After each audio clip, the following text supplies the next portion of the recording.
looking like he's got one more good run. Sips a little shaky, but his heart is still true. Oh, how that dog loves hunting with me and you. Sporting Dog Adventures, run, boy, run. Everything you need is here under the sun.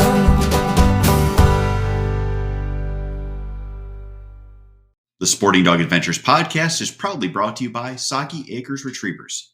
Whether you're looking for a black, yellow, or chocolate Labrador Retriever puppy, please check out our website for more information at www.soggyacres.com.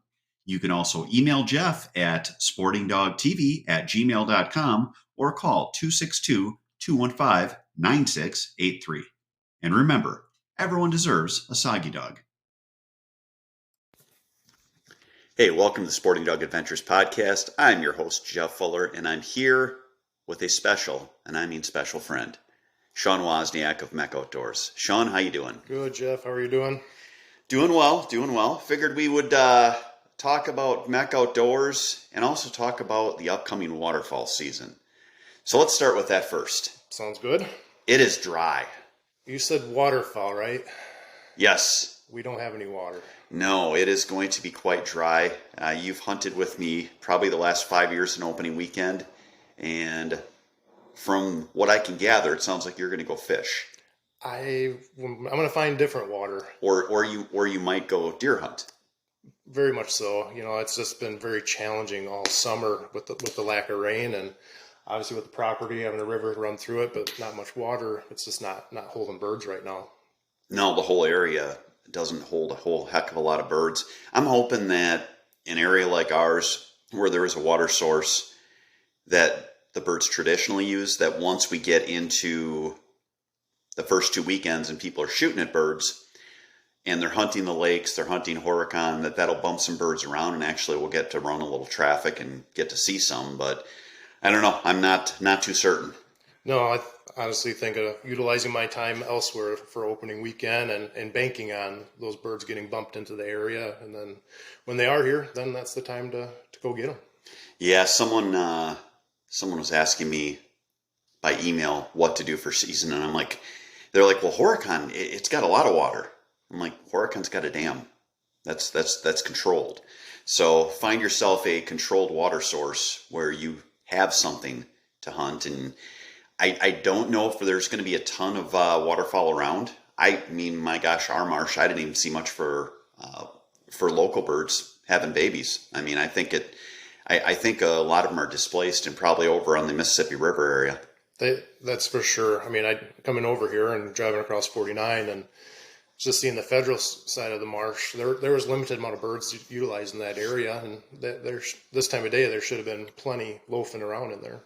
Yeah, it's kind of crazy. The dry years we've had in the past, when I had the other property that I sold last year, that had good water, and even then it almost seems like if it's a dry year, there's just no birds. It doesn't matter if you have water, there's just that many less. And I would assume it's because those birds are up, they're looking around, and they're like, there's really nowhere for me to go. And then they look over and they can see either Lake Michigan, or they can fly over to the Mississippi River area, and that gives them more options. For sure. And I think that's definitely what we're seeing this year. So what you need to do is buy us a duck boat. Airboat or duck boat?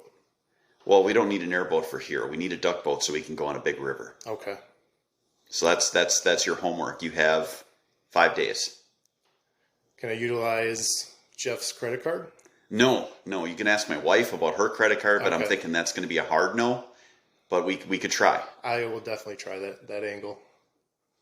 But yeah, so it's this year's going to be all about scouting. It's really going to be about that and being patient. And I mean, at the other sense, our marsh, we had high water, and I remember for several years, and there were people in chat rooms and on social media talking about how the water was high and this was the normal and it was climate change, and we aren't even going to get into the politics of that, but just saying that things were forever changed and that the marsh was washing away, that their blinds were now not even covered.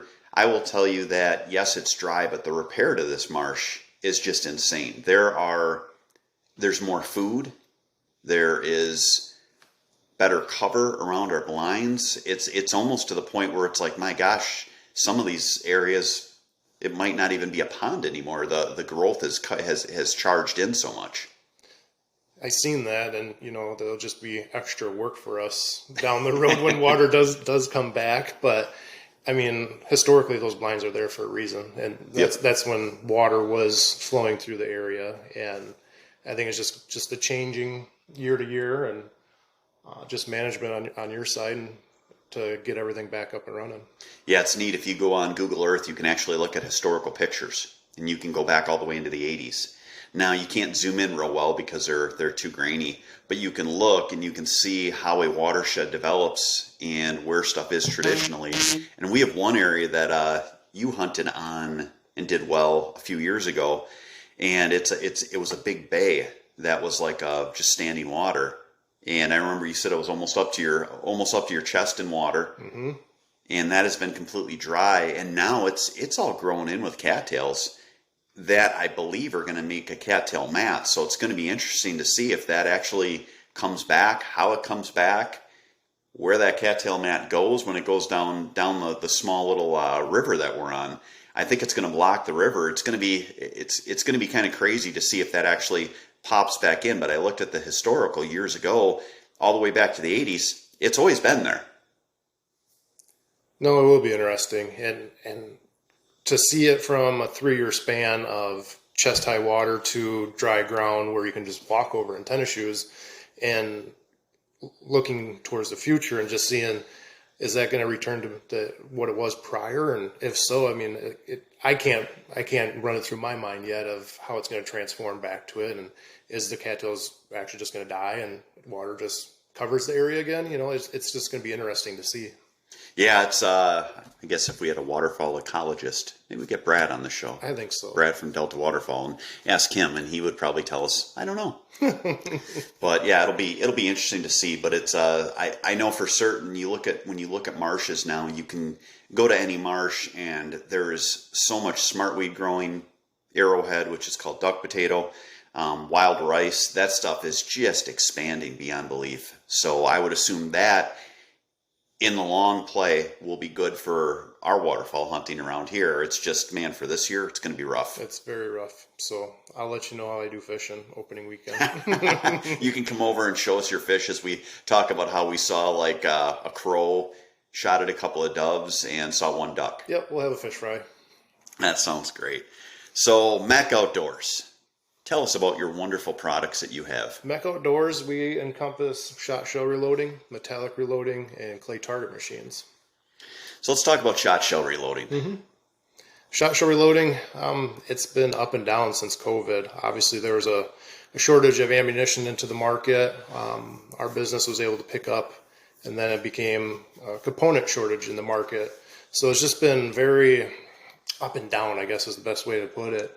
Right now, things are starting to come back to some normalcy, depending what normalcy is in your mind, but components are starting to come back into the market quite well. People are getting back to their normal shooting schedule. So that side has been beneficial. Yeah, it's something I have a metallic and I have a shot shell, and I was really excited. I really wanted to do that. And then you couldn't get primers, you couldn't get anything. And it was like, okay, I guess we'll wait. So it sounds like the market is back in where I can get that stuff. It is, yep. And the cool part about that will be that I should buy that stuff now so I can actually do it, because I'm sure there'll be something else that'll happen where everyone will get scared and start hoarding everything. That historically, yes, that has happened. So, and coming into winter, obviously we have hunting season, but after hunting season, if you're looking for a hobby or all the shells you emptied and you want to be able to reload them, that'd be good timing that way. Now, I guess my question there is, you look at what your shot shells cost now, and if you want to get a premium load, waterfall load that's non-toxic, you're probably looking at $30 to $40 a box. You are, I mean. So what would it cost for me to reload one? Reload a shell that's non-toxic with the same performance of what a factory round is. You're going to be looking at about $1.75 to $2 a round. Some of the performance rounds out there are averaging $3 to $5 a round. So there's still a cost savings. Mm-hmm.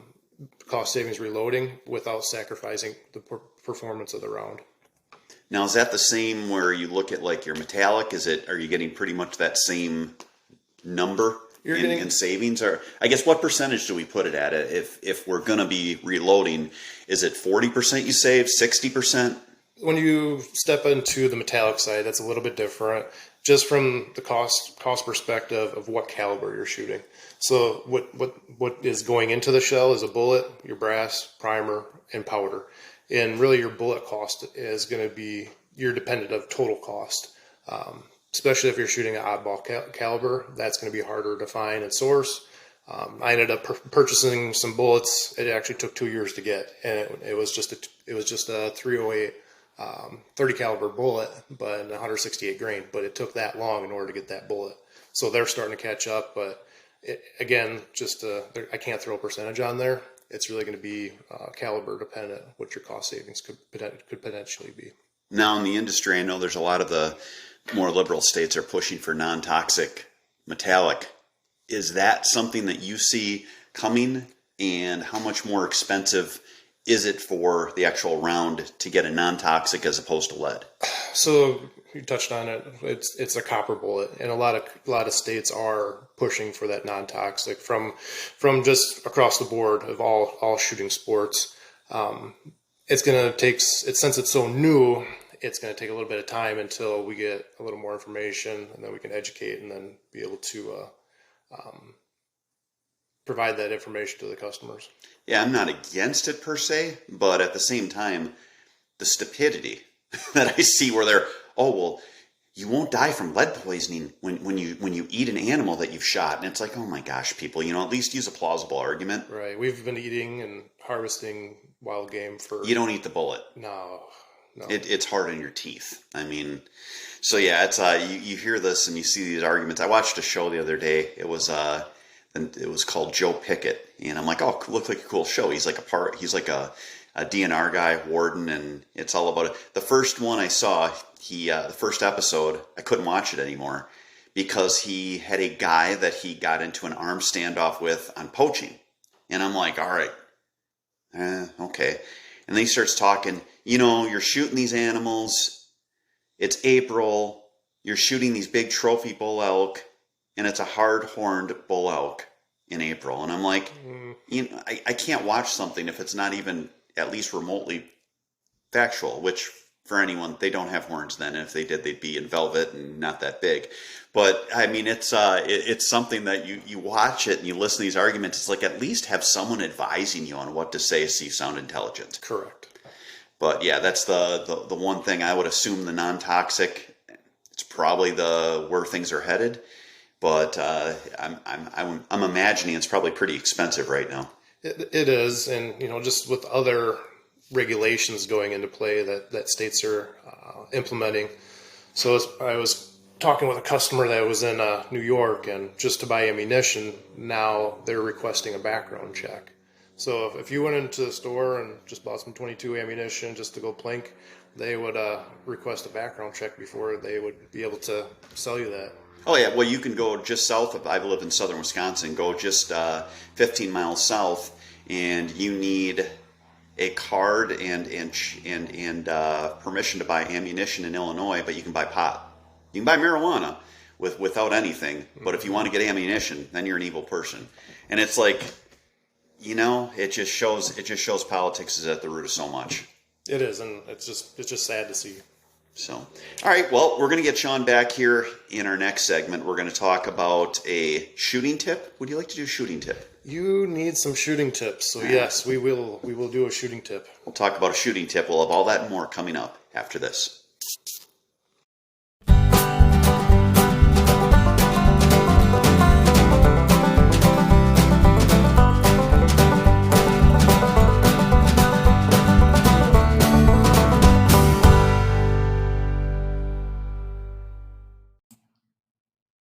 It's Jeff Fuller from the Sporting Dog Adventures podcast, and I need a little help. Please stop what you're doing and give us a 5-star rating. Follow us on the platform you're on. Give us a thumbs up. And above all, share our podcast with your friends and family. Our podcast will grow even more and we can get more people involved in the sport we love with dogs in the field. Thank you so much for your help. When my family is looking for a new or used vehicle, we only shop at the Boucher dealerships in Janesville, Wisconsin. We've bought 7 vehicles now. Ford, Chevy, and Ram, all from Boucher. They have a knowledgeable staff, they're friendly, and they give you a great price. And remember, Boucher will ride with you every mile. Hey, welcome back to the show. Shawn is still gracing us with his presence. So I wanted to ask some shooting help. And Shawn asked me what I was going to ask for, and I told him no. He's going to have to just answer on the fly. So we talk about shooting tips. It's easy to go online and look at feet placement and knee and how you set yourself up for the perfect shot. I want to talk about your standing in mud, sitting on a mud seat. How do you improve your shooting when you can't do all that stuff and it's an imperfect situation, which is what hunting is? I would suggest practice makes perfect. You know, if you create that muscle memory shooting in the field or just practicing, that will carry over into the field. So yeah, in a perfect scenario, you're at a sporting clays course, you're on dry ground, you're shooting different target presentations, that will fall over into the field application as well when you're stuck in the mud and almost tipping over as you're shooting. So that's my biggest suggestion is practice makes perfect. And now, when you do sporting clays, are you doing what everyone does where you got the gun shouldered and you're saying pull, or do you sometimes stand and then pull up as you say pull, like you're shooting a bird? I start with a low gun, basically, or having the gun down. So it's not shouldered. So just to create that hunting scenario where, all right, a bird's coming through, you say pull, target comes through, mount the gun, and shoot the target. So I usually start with a low gun. I know I suck at sporting clays. I think, people talk, I got 48. And I'm like, man, if I hit 38, I'm doing good out of 50. But I honestly, when I go, I have the gun shouldered. What I should probably do is not shoulder the gun so that it's more natural. Yep, that's correct. And you're in a position where that's how you shot your whole life. That's correct, because you're not sitting in the marsh with the gun mounted, waiting for a bird to come flying by. So no, I mean, if you're in a duck blind, it's a little different. But even then, you're in a duck blind, it's crowded. There's a dog, there's your gear, and then you're usually jaw-jacking when the birds come in and go and they surprise the hell out of you. So you're not in that pristine position that you'd want to be either. No, you're in scramble mode. So that's why I'm reverting back, and I'll probably say it again and again. It's practice makes perfect, and just going back and going through that hunting scenario as you practice through the summer months, prepping for hunting season. Yeah, I always, when I am hunting with people and they're struggling, which I still go through stretches, so do you, where you're like, what am I doing wrong? I always tell people, look down your gun barrel. You shouldn't be able to see any of that barrel except for the sight. Because I will actually, when I am just sucking it up and missing, I'm like watching for the bird to drop, and I don't have the gun properly shouldered where it's up to my cheek, and I'm looking down and I can still see a bunch of the top of the gun barrel because I'm looking over waiting for the bird to fall. No, I get caught doing that too. I peek. That's the easiest way to describe it, is you're peeking and you're anticipating that you're going to crush that bird and it's gonna drop, and your head's not even close to being mounted on the gun, and you shoot 3 times and you're like, well, what the heck just happened? Yeah, it's usually the easy shots too, where you're like, oh man, this one's perfect. I always remember when I first started pheasant hunting, I had a dog, her name was Lily, and Lily would point, and you could literally walk up, tell her to flush the bird, and she would flush the bird, and those were always the birds I'd miss because they were like 10 feet away and flew straight away. Yeah. But if I had a bird that came through on a 40-mile-an-hour wind crossing at 30 yards out, I'd get them every time because I didn't have time to think about it. Yeah, it's just a reaction. All right, well, good tip. Shawn, we're going to have you on for a hunting tip after this. But first, we have to hear from our fine sponsors, including MEC Outdoors. We'll have all that and more coming up after this.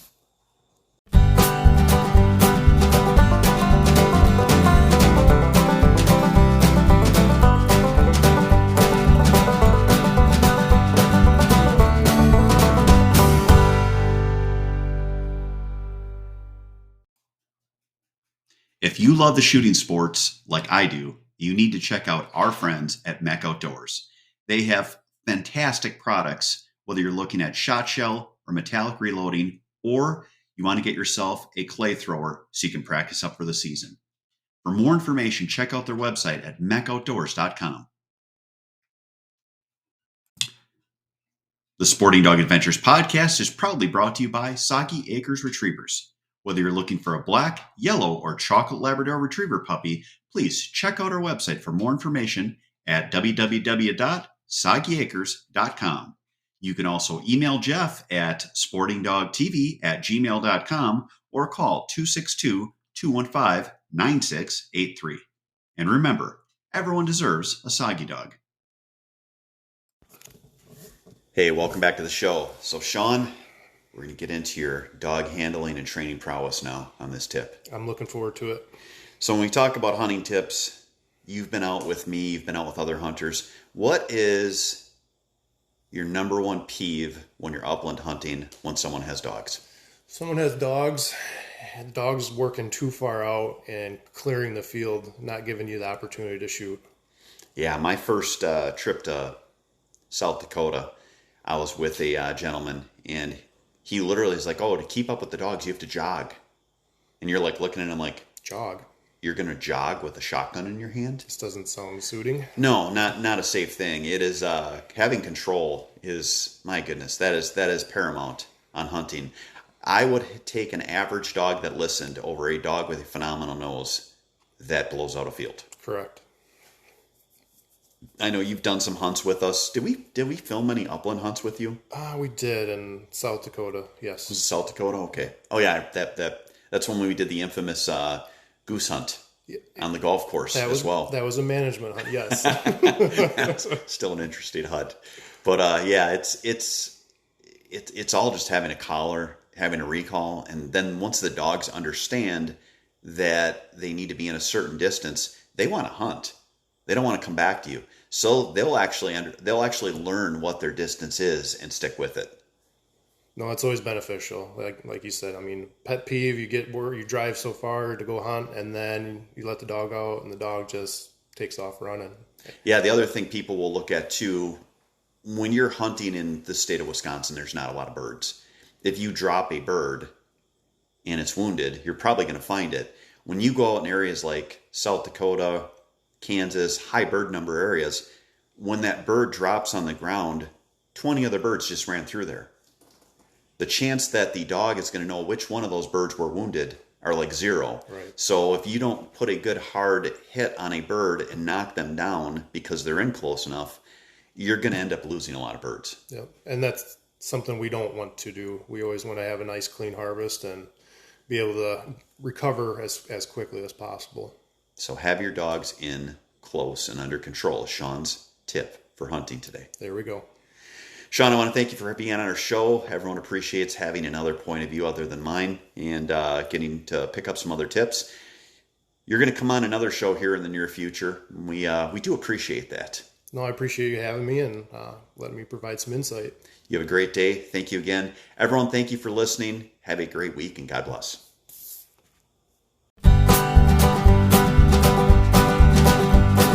Hey, pretty mama, go and grab the scattered gun. Ramo's looking like he's got one more good run. Sips a little shaky, but his heart is still true.